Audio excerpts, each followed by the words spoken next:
સુરેન્દ્રનગર જિલ્લાના ધાંગધ્રા માલવણ હાઈવે પર હરિપર બ્રિજ નજીક એક ગંભીર આગની ઘટના સામે આવી છે।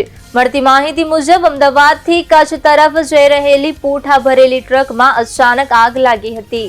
આગ લાગતા જ હાઈવે પર અફરાતફરીનો માહોલ સર્જાયો હતો અને વાહન ચાલકોમાં ભય ફેલાયો હતો। આ દરમિયાન ટ્રકના ડ્રાઈવરે સમય સૂચકતા દાખવી તાત્કાલિક ટ્રક રોકી દીધી હતી, જેને કારણે તેમાં સવાર બે લોકોનો આબાદ બચાવ થયો છે। આગની જ્વાળાઓ ઝડપથી ફેલાતા રસ્તા પરથી પસાર થતા વાહન ચાલકો અને સ્થાનિક લોકોએ આગ બુઝાવવાના પ્રયાસો હાથ ધર્યા હતા। રોડ સેફટી ટીમના વિજયસિંહ જાડેજાએ તાત્કાલિક ફાયર બ્રિગેડને જાણ કરી હતી। જાણ થતાં જ ધાંગધ્રા નગરપાલિકાની ફાયર ટીમ ઘટના સ્થળે દોડી આવી હતી અને ભારે મહેનત બાદ આગ પર કાબુ મેળવવાનો પ્રયાસ કર્યો હતો। સદનસીબે આ ઘટનામાં કોઈ જાનહાનિ નોંધાઈ નથી, પરંતુ ટ્રકમાં ભારે નુકસાન થયું હોવાનું સામે આવ્યું છે। હાલ ઘટનાની વધુ તપાસ હાથ ધરવામાં આવી રહી છે।